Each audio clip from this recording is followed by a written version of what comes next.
नमस्कार, स्वागत है आपका बिहार समाचार में। सबसे पहले खबरों को आप सुर्खियों में देखिए। जो सरकारी नौकरी की तलाश कर रहे हैं उनके लिए आ गई है सबसे बड़ी खुशखबरी। अगले 1 से 2 महीने में 3 लाख पदों पर सरकारी नौकरी के लिए नोटिफिकेशन जारी हो रहा है। बिहार में शराबबंदी को खत्म करने पर बीजेपी और जीतनराम मांझी अड़ गए हैं। बीजेपी ने तो कुछ दिन पहले नीतीश कुमार को सबसे बड़ा शराब माफिया तक कह दिए। बीजेपी ने कहा कि या तो बिहार में शराबबंदी रहेगी या फिर सरकार। हो गया है ऐलान, डेट भी आ चुका है। नीतीश कुमार जी पलटी मारने वाले हैं। नीतीश कुमार जी तेजस्वी यादव के साथ आएंगे और इस बार बिहार में सीएम कैंडिडेट तेजस्वी यादव होगा। बिहार के किसानों के लिए बड़ी खबर है। सितंबर में बिहार में भयानक बाढ़ आई थी जिसमें किसान की फसल बर्बाद हो गई थी। तो इन सभी किसानों को सरकार पैसे दे रही है, मुआवजा दे रही है। अब तक की बड़ी खबर आ रही है कि बिहार में शराबबंदी खत्म होकर सरकारी स्तर पर अंग्रेजी शराब की बिक्री चालू हो सकती है, लेकिन दाम काफी ज्यादा होगा। 70% उस पर टैक्स होगा। बिहार के सरकारी कर्मचारियों के लिए खुशखबरी है। बस कुछ ही घंटों में उनके सैलरी उनके खाते में क्रेडिट होने वाले हैं। बिहार के इंटर और स्नातक पास करने वाली छात्राओं के लिए बड़ी खुशखबरी है। बिहार सरकार इनको 25,000 और 50,000 रुपया की राशि दिवाली से पहले भेज रही है। जो नौकरी की तलाश कर रहे हैं उनके लिए बड़ी खबर है। बिहार में कचहरी सचिव और न्याय मित्र के 3,800 से भी ज्यादा पदों पर बहाली प्रक्रिया शुरू कर दी गई है। दिसंबर तक बहाली हो जाएगी। बिहार में बाढ़ प्रभावित परिवारों को सरकार मुआवजे की राशि दे रही है। चाहे फसल को नुकसान हुआ है, घर को नुकसान हुआ है या फिर पालतू जानवरों को नुकसान हुआ है, सरकार सभी के पैसे देगी। पप्पू यादव ने कहा है कि नीतीश कुमार जी बिहार में कानून लागू कीजिए कि जो भी जहरीली शराब या फिर शराब बेचते हुए या तस्करी करते हुए पकड़े जाए उनको फांसी की सजा हो। उपचुनाव के लिए महागठबंधन के उम्मीदवार घोषित कर दिए गए। बेलागंज, इमामगंज और रामगढ़ से आरजेडी चुनाव लड़ेगी, जबकि तरारी से माले का प्रत्याशी लड़ेगा चुनाव। बिहार के युवा जो नौकरी की तलाश कर रहे हैं, बड़ी खुशखबरी है। गया में जॉब कैंप लगाया गया है। यहां 8वीं पास से लेकर ग्रेजुएशन तक के अभ्यर्थियों को नौकरी मिल रही है। तो आज बिहार की बड़ी खबरों पर बात करेंगे विस्तार से। इससे पहले आपसे एक छोटी सी अनुरोध है, कृपया वीडियो को एक प्यारा सा लाइक अवश्य कर दीजिएगा। आपका लाइक करना ही हमारी मेहनत का फल होता है। बिहार में होने वाली है बम्पर बहाली। सरकारी नौकरियों की बौछार होने वाली है बिहार में एक तरफ जहां शिक्षा विभाग ने 1.5 लाख पदों पर फिर से शिक्षकों की बहाली का ऐलान कर दिया है और इसकी घोषणा खुद शिक्षा मंत्री जी सुनील कुमार जी ने की है। साथ ही बिहार के सरकारी विभागों में 5.25 लाख पद खाली है। नीतीश सरकार ने सभी जिलों से रिक्तियां मांगी है और अब तक जो रिक्तियां आई है उसके अनुसार 3 लाख पदों पर सरकार ने सरकारी नौकरी देने की तैयारी कर ली है। इसमें से जैसे कि 1.5 लाख शिक्षकों की बहाली की जाएगी और इसके लिए दिसंबर 2024 से पहले अधिसूचना जारी कर दी जाएगी, यानी नोटिफिकेशन आ जाएगा। इसमें principal, secondary teacher, primary teacher, TGT, PGT, PRT और कंप्यूटर टीचर के पद शामिल हैं। साथ ही पुलिस विभाग में 1,22,000 पदों पर बहाली की जाएगी और इसके लिए भी दिसंबर के अंत तक हर हाल में नोटिफिकेशन जारी कर दिया जाएगा। साथ ही स्वास्थ्य विभाग में 45,000 से भी ज्यादा पदों पर बहाली की जाएगी। डॉक्टर, नर्स, फार्मासिस्ट और लैब टेक्नीशियन की बहाली होगी। बड़ी खबर तो यह है कि इसी महीने यानी अक्टूबर 2024 के अंत तक नोटिफिकेशन जारी हो जाएगा। बिहार में जहरीली शराब से अब तक 70 से भी ज्यादा लोगों की दर्दनाक मौत हो गई है और इन मौतों पर अब जीतनराम मांझी और बीजेपी दोनों ही भड़क गए हैं नीतीश कुमार पर। बीजेपी का तो सीधा कहना है कि नीतीश कुमार जी, क्या इस बार के विधानसभा चुनाव में हमें हराने का प्लान बना रखे हो क्या, या शराबबंदी को ठीक से लागू करोगे? जीतनराम मांझी ने तो यहां तक कह दिया कि बिहार में एसपी, दरोगा, जज, कलेक्टर सब रात में शराब पीते हैं। बिहार में कहीं भी शराबबंदी है ही नहीं, हर जगह पर होम डिलीवरी हो जा रही है। शराब माफियाओं को कोई भी गिरफ्तार नहीं करता है, सिर्फ मजदूरों को जेल भेजा जाता है। जीतनराम मांझी ने कहा है कि जो बिहार में रहता है उनको सब पता है कि शराब कहाँ मिलती है। इन्होंने कहा कि थोड़ी थोड़ी मात्रा में शराब पीना गलत नहीं है, थोड़ी मात्रा में शराब पीना तो मेडिकल साइंस भी कहता है, दारू नहीं दवा कहिए जनाब। तो इधर बीजेपी नेता सम्राट चौधरी ने कहा है कि बहुत हो गया शराबबंदी नामक नौटंकी, अब इसकी समीक्षा करनी होगी।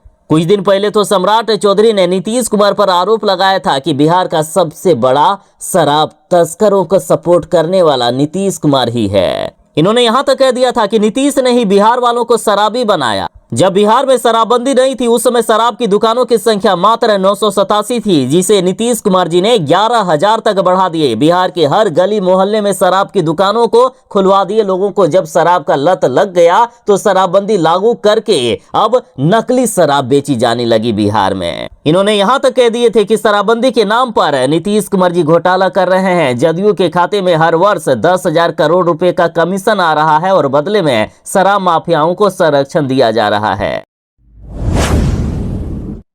बिहार के मुख्यमंत्री नीतीश कुमार जी एक बार फिर से पलटी मारने वाले हैं। नीतीश कुमार 2025 के चुनाव से पहले पलटी मार देंगे और अब डेट का भी ऐलान हो गया है। देखिए, बिहार में 4 सीटों पर उपचुनाव 13 नवंबर को हो रहा है। 23 नवंबर को रिजल्ट आएगा और रिजल्ट के बाद तेजस्वी यादव के विधायक ने ऐलान कर दिया कि नीतीश कुमार जी महागठबंधन में शामिल हो जाएंगे। राजद विधायक ने कहा है कि सारी तैयारियां हो चुकी है। तेजस्वी यादव और नीतीश कुमार जी और लालू यादव में सारी बातें हो चुकी है। नीतीश कुमार जी हमारे साथ आने वाले हैं। अब एक बार फिर से तेजस्वी यादव को आशीर्वाद मिलेगा नीतीश कुमार का। और इधर जी न्यूज ने तो खबर भी छाप दी है कि नीतीश कुमार फिर से मारेंगे पलटी। तेजस्वी यादव को इस बार बिहार का मुख्यमंत्री बनाया जाएगा। सारा मामला सेट हो चुका है। देखिए, जी न्यूज का कहना है कि सारी औपचारिकताएं पूरी हो गई है। तेजस्वी यादव और नीतीश कुमार में सारी बातें हो गई है। नीतीश कुमार के पलटी मारने की नींव पड़ चुकी है, बस दीवार तैयार करना बाकी है, वो भी बस कुछ ही दिनों में हो जाएगा।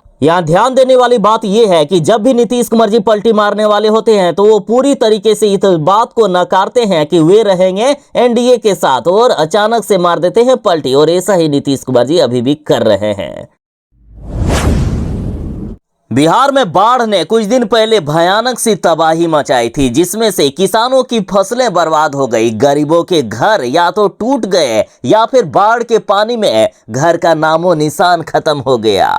कई पशुपालकों के पशु मर गए या बाढ़ के पानी में बह गए। तो इन सभी को सरकार मुआवजे की राशि दे रही है। फिलहाल सभी बाढ़ पीड़ितों के खाते में 7-7 हजार रुपया की राहत की राशि भेज दी गई है। प्रथम और दूसरी किस्त को मिलाकर बाढ़ प्रभावित 7,60,321 परिवारों के खाते में 532 करोड़ 22 लाख रुपए की राशि भेजी गई है। अब सुनिए, जिन किसानों के फसल को नुकसान पहुंचा है और जिन किसानों ने आवेदन किया है उनको दिवाली से पहले फसल क्षति की राशि भी उनके खाते में भेज दी जाएगी। जो लोग आवेदन नहीं किए हैं जल्द से जल्द कृषि विभाग की वेबसाइट पर जाकर आवेदन करें। और जिन गरीबों के घर को नुकसान हुआ है तो सरकार लगातार सर्वे कर रही है। साथ ही आप भी अपने ब्लॉक पर जाकर संपर्क कर सकते हैं और अपनी समस्या बता सकते हैं। बाढ़ के कारण आपको किसी भी तरह का नुकसान हुआ है या आपके घर को क्षति पहुंचा है, सरकार मुआवजे की राशि देगी।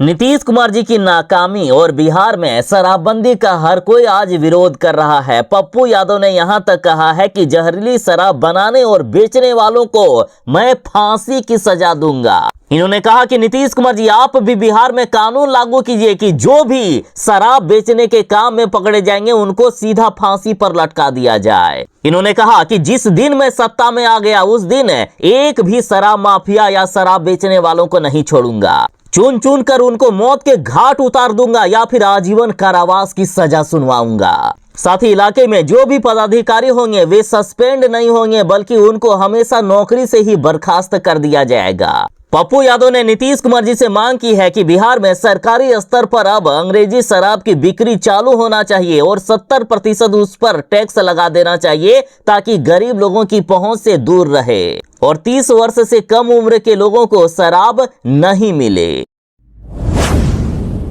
बिहार वालों के लिए बड़ी खुशखबरी है। बिहार में कचहरी सचिव और न्याय मित्र की होगी बम्पर बहाली। 3000 से भी ज्यादा पद खाली हैं और दिसंबर तक बहाली प्रक्रिया सरकार पूरी कर लेगी। देखिए, बड़ी खबर है कि बिहार की विभिन्न पंचायतों में कचहरी सचिव और न्याय मित्र के 3810 पदों पर दिसंबर तक बहाली करने का फैसला लिया गया है। बता दें कि पंचायत में कचहरी सचिव के 1506 पदों पर बहाली होगी, जबकि न्याय मित्र के 2304 पदों पर बहाली होने वाली है। देखिए, ग्राम कचहरी और न्याय मित्र की बहाली प्रक्रिया प्रखंड विकास पदाधिकारी यानी बीडीओ की अध्यक्षता में गठित कमेटी के माध्यम से होती है। कचहरी सचिव के लिए न्यूनतम शैक्षणिक योग्यता इंटर पास है, जबकि न्याय मित्र के लिए शैक्षणिक योग्यता विधि स्नातक है। अभ्यर्थी के शैक्षणिक अंकों और आरक्षण रोस्टर के आधार पर उनका डायरेक्ट सिलेक्शन होता है। कचहरी सचिव को प्रत्येक महीने 6000 रुपया का मानदेय मिलता है, जबकि न्याय मित्र को प्रत्येक महीने 7000 रुपया का। बाकी इनका समय समय पर वेतन भी बढ़ते रहता है। सितंबर महीने में बिहार में भयानक बाढ़ आई थी, जिसमें से किसान बर्बाद हो गए। किसानों की फसलें तबाह हो गई। तो जिन किसानों की फसलें बर्बाद हो गई है, सरकार ने उनके लिए खजाना खोल दिया है, उनको मुआवजे की राशि दे रही है। इसके लिए आवेदन करना होगा और कई लोगों ने आवेदन भी कर दिया है। और बड़ी खुशखबरी ये है कि दिवाली से पहले किसानों के बैंक खाते में मुआवजे की राशि भेज दी जाएगी। देखिए, जिन किसानों की फसल में कम से कम 33% तक का नुकसान हुआ है, उनको मुआवजे की राशि देगी सरकार। तो आखिर कितना पैसा मिलेगा तो जान लीजिए। देखिए, सिंचित जमीन वालों को 17,000 रुपये प्रत्येक हेक्टेयर के हिसाब से मिलेगा, जबकि असिंचित जमीन वालों को 8,500 रुपये प्रत्येक हेक्टेयर के हिसाब से मिलेगा। जो लोग आवेदन नहीं किए हैं, वे बिहार सरकार के कृषि विभाग की वेबसाइट पर जाकर जल्द से जल्द आवेदन करें। अगर आपकी बच्ची ने ग्रेजुएशन कर लिया है तो मुबारक हो। बिहार सरकार जल्द भिजवा रही है 50,000 रुपये की राशि। साथ ही इंटर पास करने वाली बिहार की बच्चियों के खाते में 25,000 रुपया की राशि करके सरकार भेज रही है। देखिए, बिहार में स्नातक पास करने वाली छात्राओं को जल्द ही उनके खाते में 50,000 रुपया करके मिलने वाला है। राज्य के विश्वविद्यालयों से इस साल 71,354 छात्राओं ने स्नातक की परीक्षा पास की है। इसमें से 54,834 छात्राओं के आवेदन का सत्यापन पूरा हो चुका है। शेष 16,490 छात्राओं का आवेदन भी 1 से 2 दिन में सत्यापित कर लिया जाएगा। और इन सभी ग्रेजुएट छात्राओं को छठ पूजा से पहले उनके बैंक खाते में पैसे भेजे जा सकते हैं। सरकार तो यहां तक तैयारी कर रही है कि दिवाली से पहले ही पैसे दे दिया जाए। यदि सब कुछ ठीक नहीं रहा तो छठ पूजा से पहले पैसे हर हालत में मिल जाएंगे। तो ही इंटरमीडिएट पास करने वाली बिहार के छात्राओं को 25,000 रुपया करके प्रोत्साहन राशि भी छठ के पहले उनके बैंक खाते में भेज दिया जाएगा। सभी कॉलेजों को बड़ा निर्देश दे दिया गया है कि कहीं भी जो भी त्रुटि हो उसे ठीक करें, क्योंकि हर हाल में अब छात्राओं को पैसे देना है। बिहार के सरकारी कर्मचारियों के लिए खुशखबरी है। नीतीश सरकार ने इनको दिवाली का गिफ्ट दे दिया है। बिहार के सभी सरकारी कर्मचारियों को बस 1 से 2 दिन के अंदर उनके खाते में वेतन मिलने वाला है। देखिए, इस बार दिवाली 31 अक्टूबर को है और उससे पहले धनतेरस होगा। महीने की आखिरी तारीख को दिवाली होने के कारण नीतीश सरकार ने सरकारी कर्मचारियों को 1 सप्ताह पहले वेतन देने की फैसले लिए हैं। यानी बस 1 से 2 दिन में आपके खाते में वेतन आ जाएगा। बिहार के गया में जॉब कैंप लगाया गया है, जिसमें से बिहार के युवाओं को रोजगार दिया जा रहा है। देखिए, 15 अक्टूबर से ही जॉब कैंप लगाया गया है, जो 30 अक्टूबर तक चलेगा। चाहे 8वीं पास हो, 10वीं पास हो या फिर ग्रेजुएशन किए वाले लोग, इन सभी को मौका मिल रहा है।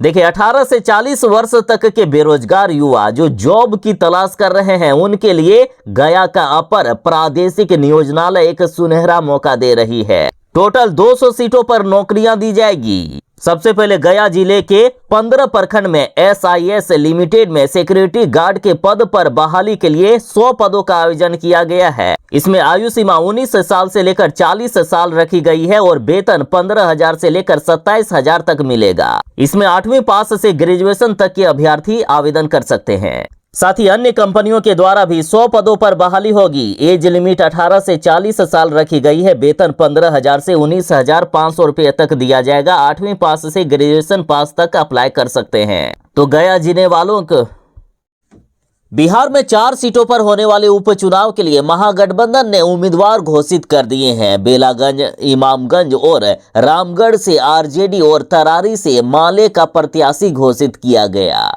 देखिए, इमामगंज से रोशन कुमार मांझी को, बेलागंज से विश्वनाथ कुमार सिंह को, रामगढ़ से अजीत कुमार सिंह और तरारी से राजू यादव को उम्मीदवार बनाया गया है।